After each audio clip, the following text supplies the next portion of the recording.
Bismillahirrahmanirrahim. Assalamualaikum warahmatullahi wabarakatuh. Sebelumnya perkenalkan terlebih dahulu, nama saya Muhammad Bayu Nur Rahman, NPM 1009093170004 dari Fakultas Ekonomi dan Bisnis Prodi Manajemen.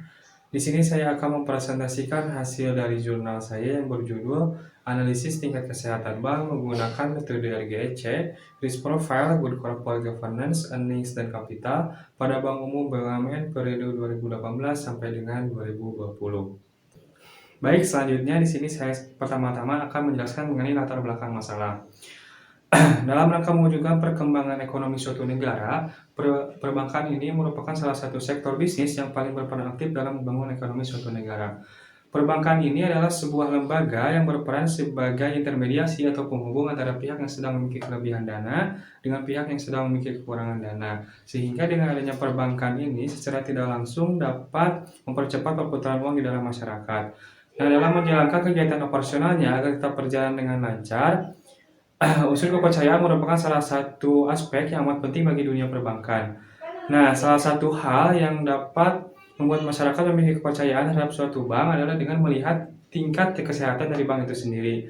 Kesehatan bank adalah kemampuan bank dalam menjalankan kegiatan operasional secara normal dan seluruh kewajibannya dapat dipenuhi dengan baik serta dilakukan sesuai dengan peraturan yang telah berlaku.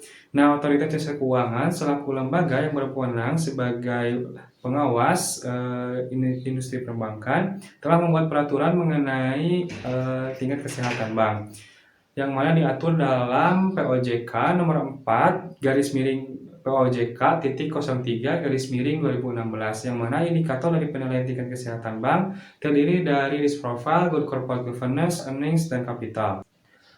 Nah, berdasarkan latar belakang masalah yang telah dijelaskan tadi, maka terdapat 5 tujuan penelitian. Yang pertama yaitu untuk mengetahui tingkat kesehatan bank BUMN jika ditinjau dari segi aspek risk profile. Yang kedua adalah untuk mengetahui tingkat kesehatan bank BUMN jika ditinjau dari segi aspek good corporate governance. Yang ketiga adalah untuk mengetahui tingkat kesehatan bank BUMN jika ditinjau dari segi aspek earnings. Yang keempat adalah untuk mengetahui tingkat kesehatan bank BUMN jika ditinjau dari segi aspek kapital, dan yang kelima adalah untuk mengetahui tingkat kesehatan bank BUMN jika ditinjau dari segi aspek RGEC secara keseluruhan. Selanjutnya adalah hasil dan pembahasan. Pertama, dari segi aspek risk profile dengan rasio NPL. Terlihat dalam grafik rasio NPL pada Bank BUMN periode 2018 sampai dengan 2020 memiliki kecenderungan yang negatif, yakni selalu mengalami peningkatan di setiap tahunnya. Tetapi, peningkatan tersebut tidak berlangsung secara signifikan sehingga tidak mempengaruhi tingkat kesehatan banknya, yakni selalu memperoleh peringkat komposit 2 di setiap tahunnya. Selanjutnya dari segi aspek GCG, terlihat dalam tabel peringkat komposit GCG pada Bank BUMN periode 2015 sampai dengan 2020 memiliki kecenderungan yang flat atau datar, yakni rata-rata memiliki nilai komposit 1,75 di setiap tahunnya atau memperoleh peringkat komposit 2. Selanjutnya dari aspek earnings dengan rasio ROA, terlihat dalam grafik rasio ROA pada Bank BUMN periode 2015 sampai dengan 2020 memiliki kecenderungan yang negatif, yakni selalu mengalami penurunan di setiap tahunnya, sehingga hal tersebut berdampak kepada tingkat kesehatan banknya, yakni pada tahun 2020 mengalami penurunan dari yang semula memperoleh peringkat komposit 1 menjadi peringkat komposit 3. Selanjutnya dari aspek earnings dengan rasio NIM, terlihat dalam grafik rasio NIM pada Bank BUMN periode 2018 sampai dengan 2020 memiliki kecenderungan yang negatif, yakni selalu mengalami penurunan di setiap tahunnya. Tetapi penurunan tersebut tidak berlangsung secara signifikan sehingga hal tersebut tidak berdampak kepada tingkat kesehatan banknya, yakni selalu memperoleh peringkat komposit 1 di setiap tahunnya. Selanjutnya dari segi aspek kapital dengan rasio CAR, terlihat dalam grafik rasio CAR pada Bank BUMN periode 2018 sampai dengan 2020 memiliki kecenderungan yang fluktuatif, tetapi perubahan di setiap tahunnya tidak berlangsung secara signifikan sehingga hal tersebut juga tidak berdampak kepada tingkat kesehatan banknya.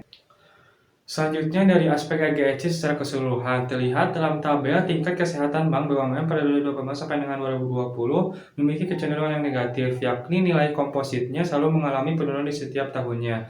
Dan hal tersebut berdampak kepada tingkat kesehatan banknya yang menjadi menurun pada tahun 2020, semula adalah peringkat ke-1, kemudian berubah menjadi peringkat 2.